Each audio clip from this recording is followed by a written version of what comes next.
Hello and welcome to this new video tutorial of B2B Marketplace for the WooCommerce platform. And this is the continuation for the part 1. So this is part 2 of the video tutorial. And in today's video tutorial, I'll be showing you the module options that are available at the admin's end. So we'll be going through each of those options one by one. And in the part 3 of this particular video, that will be the next video, I'll be showing you the supplier and workflow, and lastly in the part 4th I'll be showing you the customer workflow within the B2B marketplace for the WooCommerce platform. So in today's video we'll just go through the module options, and in the first video I'd already shown you the initial configuration settings that are needed for this particular plugin to work. So in today's video we'll just go through the module options first. So for that, let me take you to the admin backend panel first. So I'll be logging into my WooCommerce admin panel by entering my username, password, and tapping in the login button. So after you've properly installed the WooCommerce B2B marketplace for plugin, you need to navigate to the B2B marketplace side menu option that you can see here, and under that we have a number of options to configure. So the very last one is the configuration one, and this if you tap this up, it will take you to the module initial configuration settings that we discussed in the part 1 of this particular video. So we'll be going through all of these other options that are available. So let's go to the supplier option first. Let's see what different options are there within the suppliers. So basically under the suppliers, the admin would be able to manage the existing B2B suppliers or can create a new one as well. From here, the admin can also approve or disapprove the supplier account, and basically the admin can also verify a supplier by click on the unverified button. So right now we have under the verification column, you can see that we have verified options for the 3 different suppliers. So if it's a new supplier, then in the place of verified we have the option that is unverified. So we just need to tap on that particular one, and then within the prompt that would appear, we need to tap on the OK button so as to verify that particular what we say as the supplier. Apart from that, the admin can basically delete the created suppliers by first choosing them up, and then from the bulk actions he can choose the delete option as well. Apart from that, the admin can add the suppliers by tapping here on the left hand side at the top, by tapping the add new button, and that would bring up the section where the admin would be able to create a new supplier. Apart from that, for the created suppliers, the admin would basically be able to manage the what we say as the manage the details that are related to the suppliers. So to manage the supplier details, we need to go to the action column, and under that we need to tap on the manage button on the right hand side, and that would bring up the supplier details. So you can see that we have a general tab, orders, transactions, commission, and category. Under the general we have the username, email, display name, shop address, payment details. Now let's go to the orders section, and here we can see that for this particular supply, all of the orders that have been placed can be seen along with the product name, status, total product amount, the shipping cost, discounts if any, total commission for the admin, total shop amount. And under the action column, the admin can basically see the pay button, and the admin can pay to the suppliers for the orders by clicking on the pay button, as you can see here. And the payment can also be done in bulk by choosing all of the orders first, and from the bulk actions drop down we just need to tap on the pay button. So for example, if I choose this particular order, and alright, now you can see that the action has been taken and we have paid this particular seller for the order number 162. And apart from that, the admin can also see all of the transactions that has been done for this particular supplier by navigating to the transaction tab. And here the admin can click on any of the transactions, basically any of the transactions, And here just the admin can basically see the transaction IDs, and here you can see that we have the order number 162 being registered or listed here, for which we just tap the pay button there.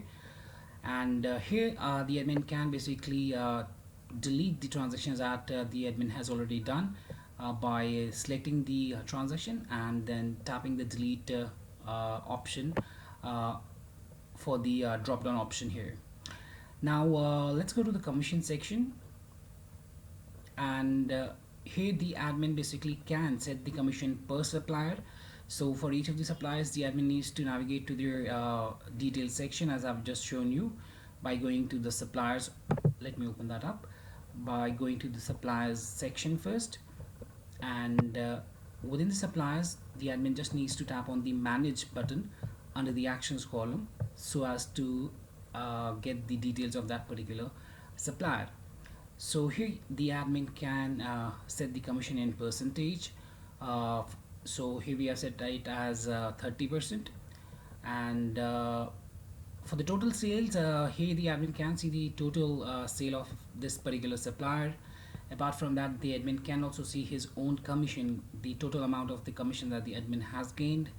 And under the existing commission, basically it displays the existing existing commission rate for the supplier. If the admin had already added the existing commission there, that would be available here for the existing commission section. So here also the admin can change the commission and can tap the save setting option.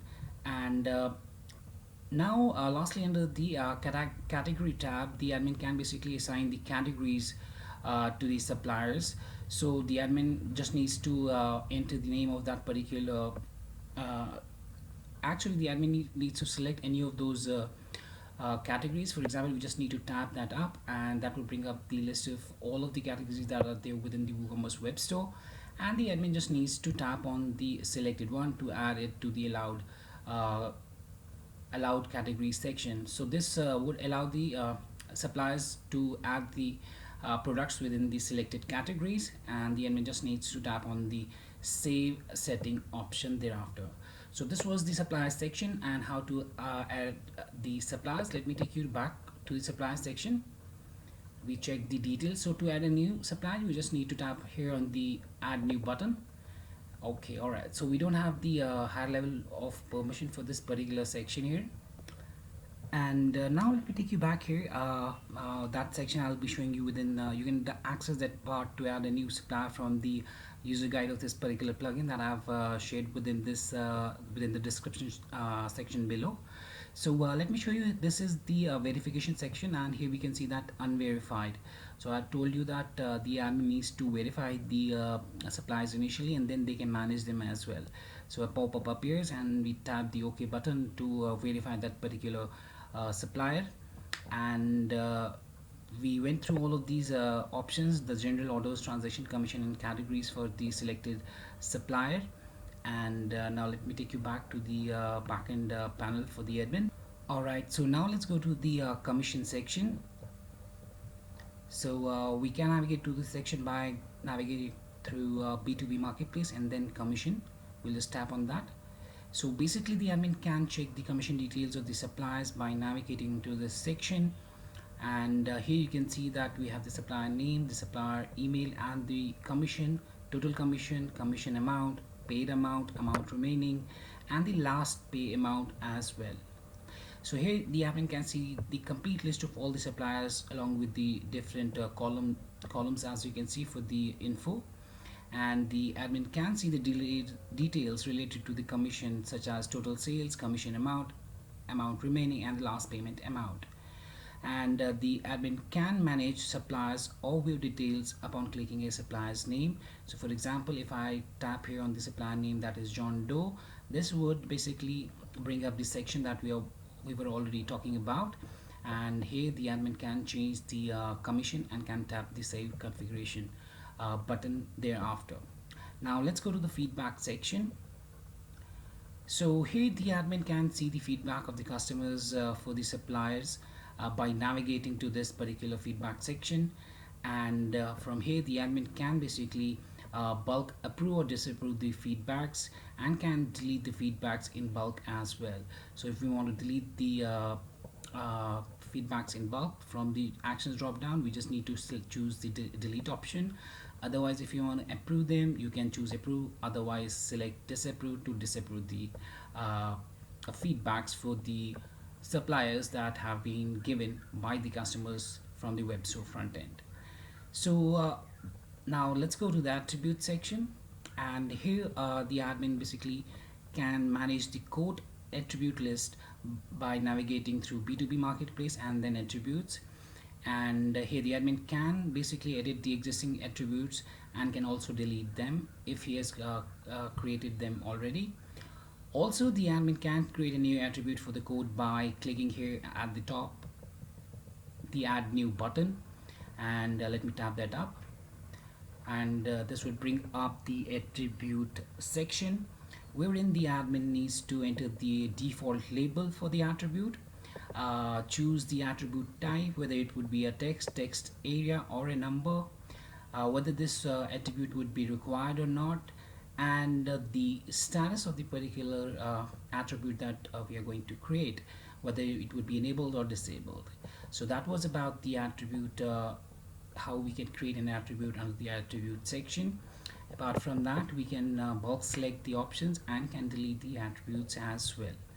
And here we can check the name of the attribute, the type, and whether it's enabled for in the quote form. So these attributes would be visible within the quotes whenever a customer quotes for a product from the web store front end, along with the creation date as well. Now let's go to the notification section and let's see what different options are there. So before going to the notification section, I'll just show you the front end wherein these quote attributes would be visible that are enabled for the request for quote. So here I'm at the web store front end on a product, and I'm going to, for example, going to request for a quote. So the customer will find these created attributes like the quote description, project description, other, email. Let me show you that. So here we have the email, company name, project description, and the other as well. So these attributes can be created by the admin from the backend panel there under the attributes section. Now let's go to the notification section once again. So basically there are several actions performed in the B2B marketplace that are related to the admin, like a new order, change in the order status, approval of a product, a review post by the buyer, and many more. So the admin can basically navigate through B2B marketplace and then notifications to check the order notifications, and the admin can click on the order tab basically here, and that would bring up the details for that. So here we can see right now we are on the product. Under the notifications for the products, we can see the product notifications like whether it's approved or disapproved, and tapping on this product hash number, we can view the particular product. Let me go back. Now let's go to the notifications and then order section, and from here the admin can see the order details like whenever the status of an order has been changed from processing, complete, or still processing. So all of those details can be seen here under the notifications, and the admin can view that particular order by tapping its order number here like hash 126, and that brings up the details of that particular order. So now let's go back to the B2B marketplace, and we are done with the notifications. Now let's go to the quote section. So basically under the quote section, the admin can see a list of requests for quotes and the buying leads of the customers from the backend, and for that just the admin needs to navigate through the B2B marketplace and then quote section.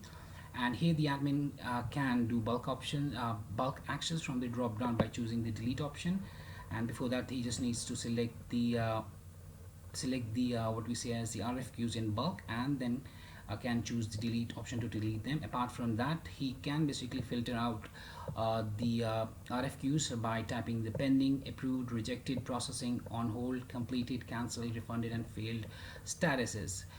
Apart from that, the admin can also see the buying leads that are there. So here the admin can see the products that would basically be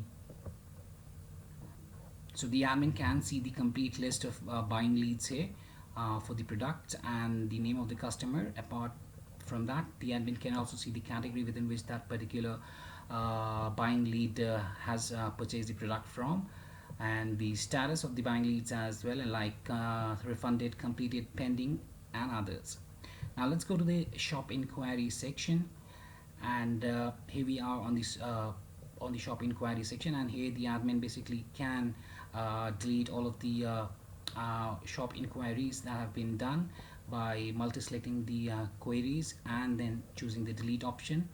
Apart from that, the admin can basically reply to the suppliers on the queries, and for making a reply, the admin just needs to tap on the reply button here.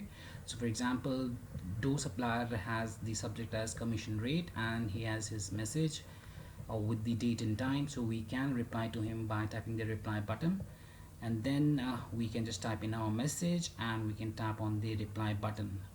So once the admin has entered the reply in the message text area here, they can click on the reply button here, and then the buyers would also be receiving the reply of their query. Now let's go to the configuration. So basically the configuration takes us to the initial configuration of this particular module that we had already talked about in the first video.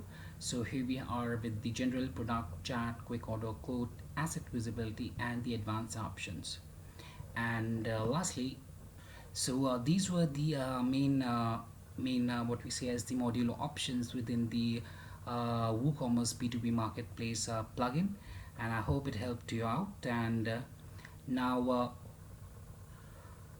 in the next video, I'll just be showing you the workflow of this particular plugin on the supplier end, how a supplier would be able to register himself, the supplier dashboard, his orders, and how the suppliers would be able to reply to the shop inquiries, how the suppliers can check their shop followers, and the supplier account settings as well.